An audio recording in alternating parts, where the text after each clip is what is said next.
Bonjour, ici Philippe Letellier-Martel d'Action Vitale. J'avais l'intention de commencer un nouveau format, un format qui serait une revue d'actualité régulière, en parallèle avec la suite du balado, où je vais recevoir des invités spéciaux et qui va être publié, qui va commencer à apparaître très bientôt. J'avais l'intention, c'est ça, comme je viens de le dire, de faire une revue d'actualité, cependant, et j'avais plusieurs sujets de préparer. Je préparais des sujets pour un épisode hier. Et soudainement, comme vous le savez tous, une tragédie absolument atroce est survenue. Charlie Kirk, que beaucoup connaissent, une figure extrêmement connue du mouvement conservateur américain, a été brutalement assassiné devant une foule de ce qui semble être des milliers d'étudiants sur un campus universitaire au Utah. Je dois vous dire que voir ces images-là m'ont énormément choqué. J'ai eu de la difficulté à dormir, juste voir les images qui circulaient sur Internet de lui dans ces derniers moments. Donc, j'aurai des épisodes de revue d'actualité un peu plus élaborés bientôt, mais pour aujourd'hui, je voulais juste passer juste un peu en revue ce qui s'est produit, faire un peu un retour et juste témoigner un peu de qui était Charlie Kirk, qu'est-ce qu'il représente selon moi pour le parti conservateur, pour le mouvement conservateur, et qu'est-ce qu'on doit commencer à réfléchir un peu à qu'est-ce qu'on doit souhaiter pour la suite des choses pour le mouvement conservateur, qui est certes, le mouvement conservateur est différent aux États-Unis qu'au Canada, mais je pense que c'est un événement d'une telle ampleur, d'une telle gravité que, en tant que Canadien aussi, on doit, en tant que Québécois, on doit nous aussi s'y intéresser. Donc, qui était Charlie Kirk? Charlie Kirk, comme on le sait, c'était le fondateur du mouvement euh, conservateur de droite étudiant Turning Point USA. Il s'est fait reconnaître mondialement pour son activisme sur les campus universitaires. Charlie Kirk allait partout aux États-Unis et même en Angleterre discuter avec des étudiants universitaires qui étaient très souvent de gauche, très souvent en désaccord avec lui, et il leur donnait le micro. Il leur donnait le micro, il y avait des débats le plus rigoureux possible avec eux. Il n'avait pas peur. Ce qu'on peut dire de Charlie Kirk, c'est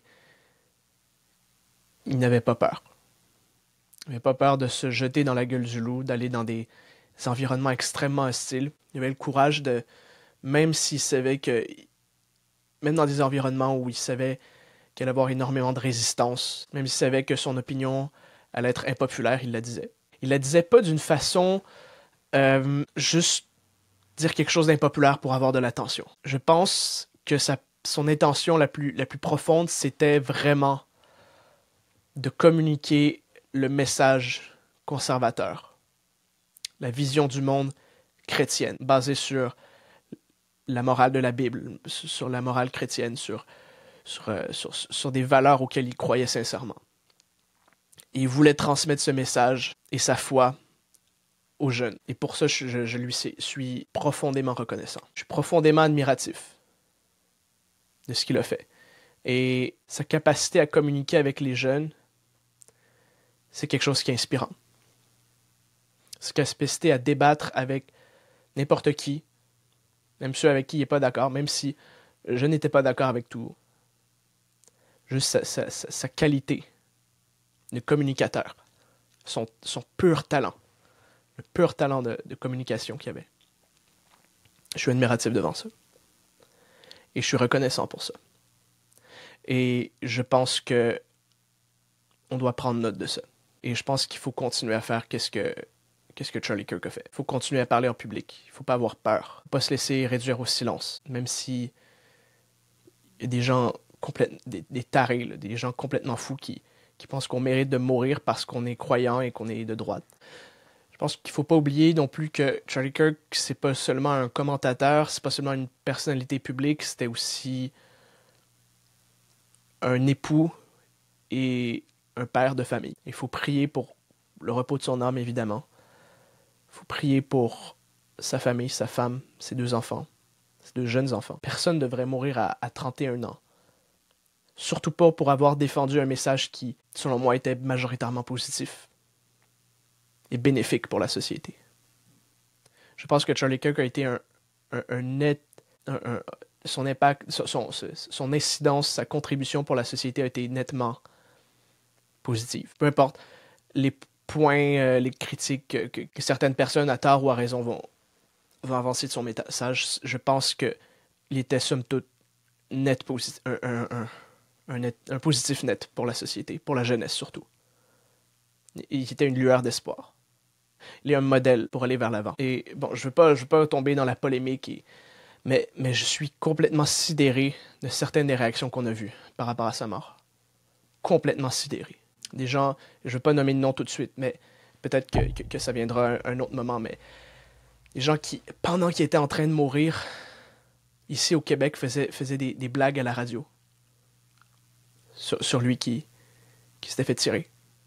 Pendant qu'il était en train de saigner à mort, faire des blagues à la radio, faire des publications sur Internet, faire des mimes de lui, célébrer, voire même célébrer sa mort, c'est ça. Ou essayer de le blâmer. C'est-à-dire qu'il soutenait les armes à feu, donc d'une certaine façon, ça s'en venait pour lui. Il aurait dû voir ça venir. Mais c'était un peu de sa faute.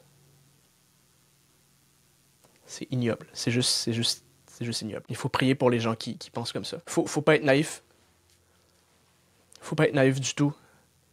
En tant que chrétien, il y a des gens, il y a des loups. Il y a des brebis, il y a des loups. Il y a le bien, il y a le mal. Et ça, je pense que ça doit être un rappel. La politique, c'est pas juste une question d'optimiser la gestion de l'État. Comme certains voient la politique comme ça. C'est juste une question de politicien, c'est juste un gestionnaire. Mais je pense que ce n'est plus le cas. En Occident, la politique, il y a une vraie lutte entre le bien et le mal qui s'amorce. Ce n'est pas pour dire qu'un camp est entièrement angélique et l'autre camp entièrement démoniaque. Mais il y a un mal et il y a un bien. Et il y a des personnes qui sont mauvaises, qui existent, qui veulent le mal. Elles existent. Il faut arrêter la naïveté. Des gens, c'est pas juste des désaccords. Parce que si c'était juste une question de désaccord dans des débats d'opinion, on n'aurait pas eu recours à la violence à ce point. Charlie Kirk, c'est un événement le plus spectaculaire, le plus horrible, le plus tragique, mais il y avait des signes avant-coureurs de violence de nature politique, beaucoup aux États-Unis. Un peu moins au Canada, la situation est moins tendue. Mais il faut arrêter d'être naïf. Le bien et le mal, ça existe. Il y a des personnes qui veulent le mal. Ça ne veut pas dire qu'il faut répondre à la violence par de la violence.